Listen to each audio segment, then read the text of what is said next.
धर्मराज युधिष्ठिर कहने लगे कि हे भगवान, मैं आपको कोटि कोटि नमस्कार करता हूँ।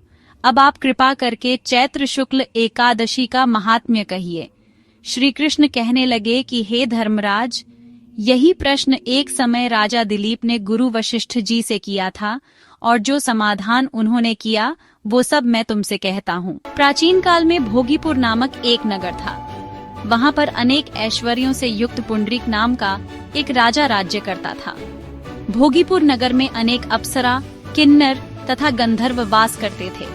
उनमें से एक जगह ललिता और ललित नाम के दो स्त्री पुरुष अत्यंत वैभवशाली घर में निवास करते थे। उन दोनों में अत्यंत स्नेह था, यहाँ तक कि अलग अलग हो जाने पर दोनों व्याकुल हो जाते थे। एक समय पुंडरीक की सभा में अन्य गंधर्वों सहित ललित भी गान कर रहा था। गाते गाते उसको अपनी प्रिय ललिता का ध्यान आ गया और उसका स्वर भंग होने के कारण गाने का स्वरूप बिगड़ गया। ललित के मन के भाव जानकर कारकोट नामक नाग ने पद भंग होने का कारण राजा से कह दिया। तब पुंडरीक ने क्रोधपूर्वक कहा कि तू मेरे सामने गाता हुआ अपनी स्त्री का स्मरण कर रहा है। अत तू कच्चा मांस और मनुष्यों को खाने वाला राक्षस बनकर अपने किए कर्म का फल भोग। पुंडरीक के श्राप से ललित उसी क्षण महाकाय विशाल राक्षस हो गया। उसका मुख अत्यंत भयंकर, नेत्र सूर्य चंद्रमा की तरह प्रदीप्त तथा मुख से अग्नि निकलने लगी। उसकी नाक पर्वत की कंधरा के समान विशाल हो गई और गर्दन पर्वत के समान लगने लगी।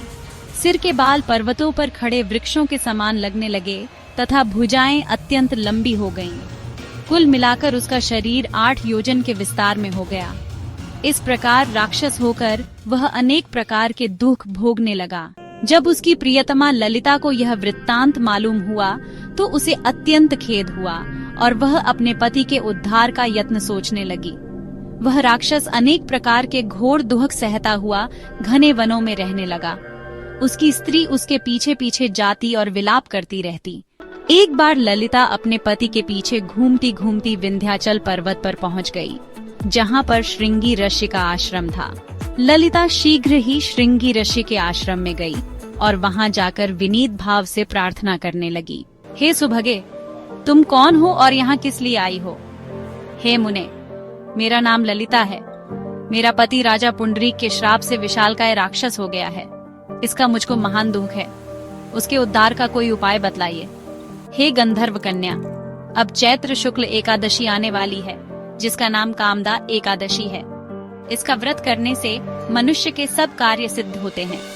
यदि तू कामदा एकादशी का व्रत कर उसके पुण्य का फल अपने पति को दे तो वह शीघ्र ही राक्षस योनि से मुक्त हो जाएगा और राजा का श्राप भी अवश्यमेव शांत हो जाएगा। मुनि के ऐसे वचन सुनकर ललिता ने चैत्र शुक्ल एकादशी आने पर उसका व्रत किया और द्वादशी को ब्राह्मणों के सामने अपने व्रत का फल अपने पति को देती हुई भगवान से इस प्रकार प्रार्थना करने लगी।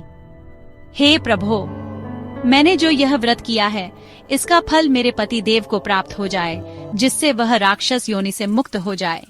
एकादशी का फल देते ही उसका पति राक्षस योनि से मुक्त होकर अपने पुराने स्वरूप को प्राप्त हुआ।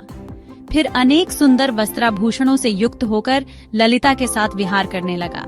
उसके पश्चात वे दोनों विमान में बैठकर स्वर्ग लोक को चले गए। वशिष्ठ मुनि कहने लगे कि हे राजन, इस व्रत को विधि पूर्वक करने से समस्त पाप नाश हो जाते हैं तथा राक्षस आदि की योनि भी छूट जाती है। संसार में इसके बराबर कोई और दूसरा व्रत नहीं है। इसकी कथा पढ़ने या सुनने से वाजपेय यज्ञ का फल प्राप्त होता है।